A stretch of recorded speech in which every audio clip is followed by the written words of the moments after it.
आज आइए हम प्रथम फल का पर्व और पुनरुत्थान की आशा इस विषय के साथ परमेश्वर के वचन का अध्ययन करें।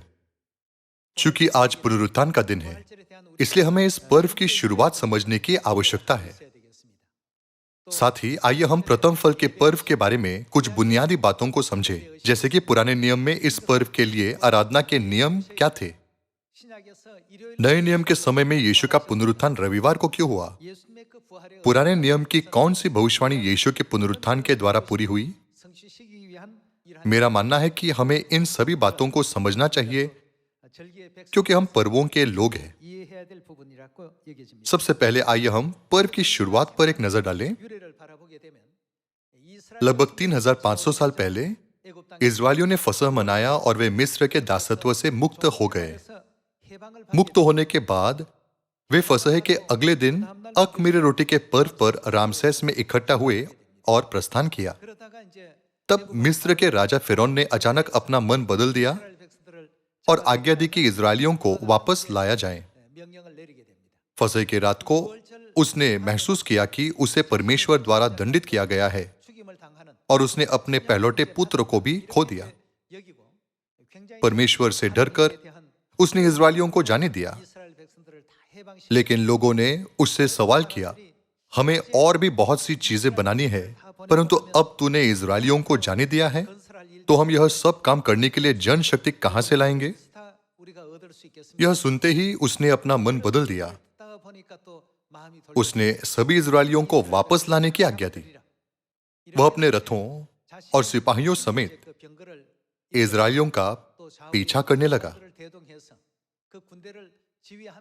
लेकिन इस तरह की पीड़ा के बावजूद इस्राएलियों ने सुरक्षित रूप से लाल समुद्र को पार किया। जब सभी इस्राएलियों ने लाल समुद्र पार किया, तब परमेश्वर ने जल को मिस्री सेना पर फिर बहने दिया। इस प्रकार इस्राएली सुरक्षित रूप से लाल समुद्र के दूसरी ओर पहुंच सके। वह आज यह समय था जब इस्राएली भोर के समय लाल समुद्र के उस पार पहुंचे। यह पुनरुत्थान का दिन पुराने नियम में प्रथम फल का पर्व था। हम पुराने नियम में देख सकते हैं कि वे पवित्र कैलेंडर के पहले महीने के 22वें दिन भोर के समय में लाल समुद्र के दूसरी ओर पहुंचे।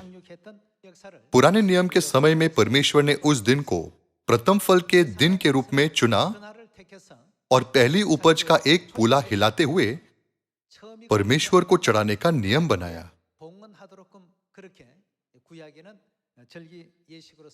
आज पुनरुत्थान का दिन रविवार को ही क्यों मनाया जाता है? पुराने नियम में परमेश्वर ने पहले से ही दिन और तारीख निर्धारित कर दी थी, ताकि रविवार को प्रथम फल का पर्व मनाया जा सके। नए नियम में यीशु का पुनरुत्थान किसी भी रविवार को नहीं हुआ था, बल्कि पुराने नियम में पहले से ही उस रविवार की भविष्यवाणी की गई थी। इस भविष्यवाणी को पूरा करने के लिए सोए हुए लोगों में से प्रथम फल के रूप में यीशु का रविवार की भोर को पुनरुत्थान हुआ था। चूंकि संसार के लोग न तो पुनरुत्थान के दिन का अर्थ और न ही किसी अन्य पर्व के बारे में जानते हैं, तो वे छाया और उसकी वास्तविकता के बीच अंतर करने में असमर्थ है। हालांकि मेरा मानना है कि हम स्वर्गीय लोग को जो पर्व मनाते हैं, इसे समझना चाहिए। अब आइए हम बाइबल में इसका अध्ययन करने और इसकी पुष्टि करने के लिए कुछ समय लें। आइए हम निर्गमन की पुस्तक अध्याय 14 पर एक नजर डालें। अध्याय 14 आयत 1। यहोवा ने मूसा से कहा, इस्राएलियों को आज्ञा दे कि वे लौटकर मिग्दोल और समुद्र के बीच पीहाहिरोत के सम्मुख बाल सपोन के सामने अपने डेरे खड़े करें। उसी के सामने समुद्र के तट पर डेरे खड़े करें। तब फिरौन इस्राएलियों के विषय में सोचेगा, वे देश की उलझनों में फंसे हैं और जंगल में घिर गए हैं। तब मैं फिरौन के मन को कठोर कर दूंगा और वह उनका पीछा करेगा। तब फिरौन और उसकी सारी सेना के द्वारा मेरी महिमा होगी और मिस्री जान लेंगे कि मैं यहोवा हूं। और उन्होंने वैसे ही किया।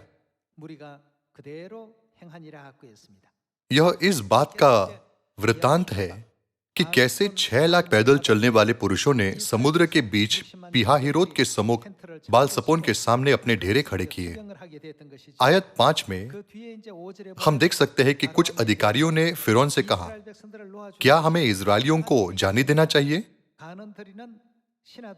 और आयत 6 में हम देख सकते हैं कि इजरायलियों को वापस लाने के लिए उनका पीछा करने के लिए फिरौन ने 600 रथों को लिया।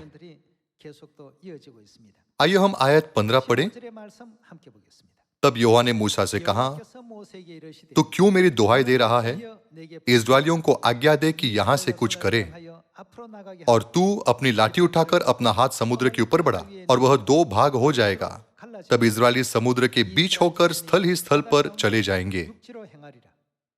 यह वह दृश्य है जहां परमेश्वर ने आखिरकार लाल समुद्र को विभाजित किया और इजरायलियों को सुरक्षित रूप से लाल समुद्र के पार ले गए।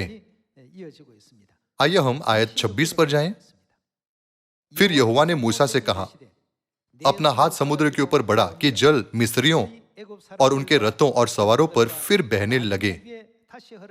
तब मूसा ने अपना हाथ समुद्र के ऊपर बढ़ाया, और भोर होते होते क्या हुआ कि समुद्र फिर ज्यों का त्यों हो गया और मिस्री उल्टे भागने लगे, परंतु यहोवा ने उनको समुद्र के बीच ही में झटक दिया, और जल के पलटने से जितने रथ और सवार इजरायलियों के पीछे समुद्र में आए थे, वे सब वरन फिरौन की सारी सेना उसमें डूब गई, और उसमें से एक भी न बचा। परंतु इजरायली समुद्र के बीच स्थली स्थल पर होकर चले गए, और जल उनकी दाहिनी और बाईं दोनों ओर दीवार का काम देता था। इस प्रकार यहोवा ने उस दिन इजरायलियों को मिस्रियों के वश से छुड़ाया, और इजरायलियों ने मिस्रियों को समुद्र के तट पर मरे पड़े हुए देखा। और यहोवा ने मिस्रियों पर जो अपना पराक्रम दिखलाया था, उनको देखकर इजरायलियों ने यहोवा का भय माना, और यहोवा पर और उसके दास मूसा पर भी विश्वास किया। वह दिन का कौन सा समय था जब इजरायलियों ने सुरक्षित रूप से लाल समुद्र पार किया और सारे मिस्री समुद्र में मारे गए थे? वह भोर के समय में हुआ था। वह पवित्र कैलेंडर में पहले महीने के 22वें दिन हुआ था, जो आज की कैलेंडर प्रणाली के अनुसार रविवार था। यह उन घटनाओं का हिस्सा है जो उनके मिस्र से भागते समय हुई थी। जिस तरह से यह सब रविवार को भोर के समय हुआ, वह छाया था। जब हम छाया को करीब से देखते हैं तो हम आसानी से समझ सकते हैं कि यह भविष्यवाणी कैसे पूरी हुई। आइए हम लूका की पुस्तक अध्याय 24 आयत 1 पर जाकर इस बात की पुष्टि करें कि कैसे यीशु वास्तव में इसी भविष्यवाणी के अनुसार मरे हुओं में से जी उठे। आयत 1 में लिखा है, परंतु सप्ताह के पहले दिन किस समय में? बड़े भोर को। इजरायलियों ने लाल समुद्र को कब पार किया था? सप्ताह के पहले दिन बड़े भोर को, जो पवित्र कैलेंडर के अनुसार पहले महीने का 22वां दिन था। उस समय दिनों को इस तरह नाम दिया गया था कि पहला दिन, दूसरा दिन। इसीलिए यह पहले दिन की भोर का समय था जब उन्होंने लाल समुद्र पार किया था। यह एक ऐसा समय था जब मिस्र की सारी सेना ने इजरायलियों का पीछा किया और फलस्वरूप वे पानी के नीचे दफन हुए। इस प्रकार इजरायलियों को लाल समुद्र में बचाया गया। परंतु सप्ताह के पहले दिन बड़े भोर को वे उन सुगंधित वस्तुओं को जो उन्होंने तैयार की थी लेकर कब्र पर आई। उन्होंने पत्थर को कब्र पर से लुढ़का हुआ पाया, पर भीतर जाकर प्रभु यीशु का शव न पाया। जब वे इस बात से बौचकी हो रही थी तो देखो, 2 पुरुष झलकते वस्त्र पहने हुए उनके पास आ खड़े हुए। जब वे डर गई और धरती की ओर मुंह झुकाए रही तो उन्होंने उनसे कहा, तुम जीवते को मरे हुओं में क्यों ढूंढती हो? वह यहाँ नहीं है, परंतु जी उठा है। स्मरण करो कि उसने गलील में रहते हुए तुमसे कहा था, अवश्य है कि मनुष्य का पुत्र पापियों के हाथ में पकड़वाया जाए और क्रूस पर चढ़ाया जाए और तीसरे दिन जी उठे। तब उसकी बातें उनको स्मरण आई और कब्र से लौटकर उन्होंने उन 11 को और अन्य सब को ये सब बातें कह सुनाई। जिन्होंने प्रेरितों से ये बातें कही वे मरियम मगदलिनी और योन्ना और याकूब की माता मरियम और उनके साथ की अन्य स्त्रियां भी थी। यहाँ हम लूका अध्याय 24 में यीशु के पुनरुत्थान का विवरण देख सकते हैं। हम देख सकते हैं कि पुराने नियम में किया गया कार्य नए नियम में यीशु मसीह के कार्य में प्रतिबिंबित हुआ था। जिस प्रकार इजरायलियों ने पहले दिन की भोर को लाल समुद्र पार किया, उसी प्रकार पहले दिन बड़े भोर को यीशु का पुनरुत्थान हुआ। इसी कारण पुराने नियम में परमेश्वर ने सप्ताह के पहले दिन प्रथम फल के पर्व की भेंट चढ़ाने का एक नियम नियुक्त किया। अब आइए हम जो सो गए थे उनमें से यीशु मसीह के पुनरुत्थान को समझने के लिए पुराने नियम की विधि और नए नियम की विधि को देखें। आइए हम लेवी व्यवस्था अध्याय 23 पर एक नजर डालें। अध्याय 23 आयत 9। फिर यहोवा ने मूसा से कहा, इस्राएलियों से कहो कि जब तुम उस देश में प्रवेश करो जिसे यहोवा तुम्हें देता है और उसमें के खेत काटो, तो अपने अपने पके खेत की पहली उपज का पुला याजक के पास ले आया करना, और वह उस पुले को यहोवा के सामने हिलाए कि वह तुम्हारे निमित्त ग्रहण किया जाए। वह उसे कब? विश्राम दिन के दूसरे दिन हिलाए। विश्राम दिन के बाद कौन सा दिन है? वह सप्ताह का पहला दिन है। चूंकि विश्राम दिन 7वां दिन है, तो अगला दिन जो 7वें दिन के बाद है पहला दिन होना चाहिए। चूंकि मूसा का कार्य यीशु मसीह के कार्य के बारे में भविष्यवाणी था, इसलिए हम पुष्टि कर सकते हैं कि यह पहले से ही भविष्यवाणी की गई थी कि यीशु मसीह को मरे हुओं में से प्रथम फल के रूप में सप्ताह के पहले दिन रविवार को जी उठना था। इसलिए प्रथम फल के पर्व की भेंट कब हिलाई जानी चाहिए ताकि वह परमेश्वर द्वारा ग्रहण की जा सके? वह विश्राम दिन के अगले दिन किया जाना चाहिए। यह पर्व के लिए निर्धारित तारीख थी। यह नए नियम में बेतरतीब ढंग से नहीं हुआ था, लेकिन इसे पुराने नियम के समय में पहले से ही नियुक्त किया गया था, और नए नियम में भविष्यवाणी सप्ताह के उस दिन पूरी हुई थी। हालांकि लोग झूठ बोलते हैं। पुराने नियम में सबत यानी शनिवार मनाया गया था, लेकिन नए नियम में इसे रविवार की आराधना में बदल दिया गया, क्योंकि यीशु के पुनरुत्थान का दिन अधिक महत्वपूर्ण है। लेकिन पुराने नियम में प्रथम फल के पर्व की भेंट पहले से ही सप्ताह के पहले दिन परमेश्वर को चढ़ाई जाती थी। यह प्रथम फल के पर्व में निहित अर्थ है। नए नियम में प्रथम फल का पर्व पुनरुत्थान का दिन है। पुनरुत्थान का दिन 3500 साल पहले मूसा के समय से यीशु के समय तक हर साल हमेशा रविवार को सबत के अगले दिन मनाया गया था। आइए हम आयत 12 के साथ जारी रखें। और जिस दिन तुम पुला हिलवाओ, उसी दिन 1 वर्ष का निर्दोष भेड़ का बच्चा यहोवा के लिए होम बलि चढ़ाना, और उसके साथ कनबली एपा के 2/10 अंश तेल से सने हुए मैदे का हो।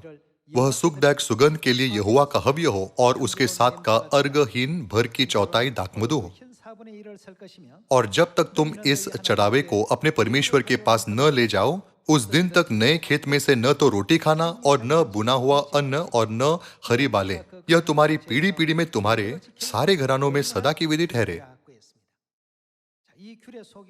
प्रथम फल के दिन की भेंट कब चढ़ानी चाहिए?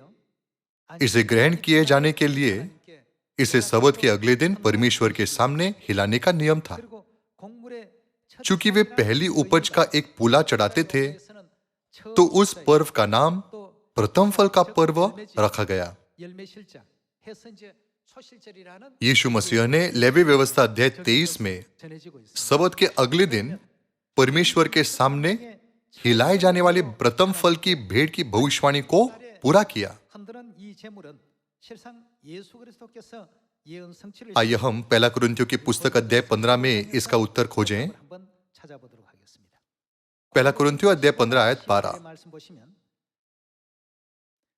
इसलिए जबकि मसीह का यह प्रचार किया जाता है कि वह मरे हुओं में से जी उठा, तो तुम में से कितने कैसे कहते हैं कि मरे हुओं का पुनरुत्थान है ही नहीं? यहाँ यह यीशु मसीह के पुनरुत्थान की व्याख्या करता है। आइए हम आयत 16 देखें। और यदि मुर्दे नहीं जी उठते, तो मसीह भी नहीं जी उठा, और यदि मसीह नहीं जी उठा, तो तुम्हारा विश्वास व्यर्थ है, और तुम अब तक अपने पापों में फंसे हो। वरन जो मसीह में सो गए हैं वे भी नष्ट हुए। यदि हम केवल इसी जीवन में मसीह से आशा रखते, तो हम सब मनुष्य से अधिक अभागे हैं। परंतु सचमुच मसीह मुर्दों में से जी उठा है, और जो सो गए हैं उनमें वह क्या हुआ? पहला फल हुआ। हम देख सकते हैं कि यह कहता है कि यीशु पहले फल के रूप में जी उठे, जो निर्गमन के पुस्तक में प्रयुक्त शब्द के समान है। इसलिए इसका मतलब है कि वह पहले फल की भेंट बन गए। वह कौन है? वह यीशु मसीह है। बाइबल कहती है, पहली उपज का एक पुला परमेश्वर के सामने हिलाओ कि वह ग्रहण किया जाए। किस दिन? सबत के अगले दिन। चूंकि सबत 7वां दिन है, तो अगला दिन कौन सा है? यह पहला दिन है। उन्हें पहले दिन इसे परमेश्वर के सामने हिलाना था, ताकि इसे ग्रहण किया जा सके। चूंकि यीशु मसीह प्रथम फल के पर्व की भेंट बने, तो उन्हें पहले दिन रविवार को मरे हुओं में से जी उठना था। पूरी बाइबल में एक दूसरे से जुड़े हुए विभिन्न जोड़े वचन हैं, लेकिन जो लोग पर्वों को नहीं समझते, वे यह भी नहीं जानते कि क्यों रविवार को यीशु का पुनरुत्थान हुआ था। इसलिए वे लोगों को गुमराह करते हुए कहते हैं, हमें रविवार को आराधना करनी है क्योंकि इस दिन यीशु का पुनरुत्थान हुआ था। इसलिए यह सबत के दिन से भी अधिक महत्वपूर्ण है। स्वर्गीय पिता और माता ने हमें सियोन में बुलाया है, जहां पर्व मनाए जाते हैं, और हमें प्रथम फल के पर्व को समझने दिया है। क्या इस तरह हम यह नहीं समझ सकते कि क्यों यीशु मसीह को रविवार को ही जी उठना था? यीशु प्रथम फल के दिन की भेंट की वास्तविकता है। चूंकि उन्हें छाया यानी भविष्यवाणी को पूरा करना था, इसलिए उन्हें सबत के अगले दिन यानी पहले दिन मरे हुओं में से जी उठना था। इसलिए बाइबल हमें सिखाती है कि जो सो गए थे उनमें वह पहला फल हुए। अब आइए हम पहला कुरिन्थियों की पुस्तक अध्याय 15 आयत 50 पर जाकर पुनरुत्थान के संबंध में परमेश्वर की इच्छा का अध्ययन करने के लिए कुछ समय लें। है भाइयों, मैं यह कहता हूं कि मांस और लहू परमेश्वर के राज्य के अधिकारी नहीं हो सकते, और न नाशवान अविनाशी का अधिकारी हो सकता है। देखो, मैं तुमसे भेद की बात कहता हूं, हम सब नहीं सोएंगे, परंतु सब बदल जाएंगे, और यह क्षण भर में पलक मारते ही अंतिम तुरही फूंकते ही होगा। क्योंकि तुरही फूंकी जाएगी और मुर्दे अविनाशी दशा में उठाए जाएंगे और हम बदल जाएंगे। यह वह समय है जिसे परमेश्वर ने हमारे लिए तैयार किया है। मसीह में मरे हुए जी उठेंगे और उन्हें स्वर्गीय आत्मिक देह पहनाई जाएगी, और हम भी जो जीवित और बचे रहेंगे बदल जाएंगे और आत्मिक देह पहनकर सदा के लिए अनंत जीवन और आशीषों का आनंद लेने के लिए परमेश्वर के अनंत राज्य में जाएंगे। प्रथम चर्च के संतों के पास यही आशा थी। हमारे पास भी आज वही आशा है। बेशक धर्मियों का पुनरुत्थान और अधर्मियों का पुनरुत्थान है, इसलिए क्या यह अवश्य नहीं है कि हम सभी धर्मियों के पुनरुत्थान में भाग लें? आइए हम जानें कि पहला थिस्सलुनीकियों की पुस्तक अध्याय 4 में बाइबल क्या कहती है। आयत 13, हे भाइयों, हम नहीं चाहते कि तुम उनके विषय में जो सोते हैं अज्ञानी रहो। ऐसा न हो कि तुम दूसरों के समान शोक करो जिन्हें आशा नहीं। क्योंकि यदि हम विश्वास करते हैं कि यीशु मरा और जी भी उठा, तो वैसे ही परमेश्वर उन्हें भी जो यीशु में सो गए हैं उसी के साथ ले आएगा। क्योंकि हम प्रभु के वचन के अनुसार तुमसे यह कहते हैं कि हम जो जीवित हैं और प्रभु के आने तक बचे रहेंगे, सोए हुए से कभी आगे न बढ़ेंगे। क्योंकि प्रभु आप ही स्वर्ग से उतरेगा। उस समय ललकार और प्रधान दूत का शब्द सुनाई देगा और परमेश्वर की तुरही फूंकी जाएगी, और जो मसीह में मरे हैं वे पहले जी उठेंगे। तब हम जो जीवित और बचे रहेंगे उनके साथ बादलों पर उठा लिए जाएंगे कि हवा में प्रभु से मिले, और इस रीति से हम सदा प्रभु के साथ रहेंगे। इस प्रकार इन बातों से एक दूसरे को शांति दिया करो। क्या यह महिमामय क्षण निश्चित रूप से जल्दी से नहीं आएगा? जिस दिन परमेश्वर हम अपनी संतानों को लेने के लिए इस पृथ्वी पर आएंगे, तब जो जीवित रहते हुए मसीह को ग्रहण करेंगे बदल जाएंगे, और वे जो मरने के बाद मसीह को ग्रहण करेंगे उन्हें पुनरुत्थान की आशीष दी जाएगी और आत्मिक देह पहनाई जाएगी। इसलिए पुनरुत्थान हमें आशा देता है, जो हमारे विश्वास का एक महत्वपूर्ण हिस्सा है। संसार में लोग सोचते हैं कि मरने के बाद हर चीज का अंत हो जाता है, लेकिन क्या आत्मिक दुनिया में अंत जैसी कोई चीज है? जब किसी की मृत्यु होती है तो वह अंत नहीं होता, बल्कि दूसरी शुरुआत उनकी प्रतीक्षा कर रही है। जो लोग अधर्मियों के पुनरुत्थान में भाग लेंगे, उनके लिए उस समय से अनंत काल के नरक में अनंत पीड़ा शुरू होती है।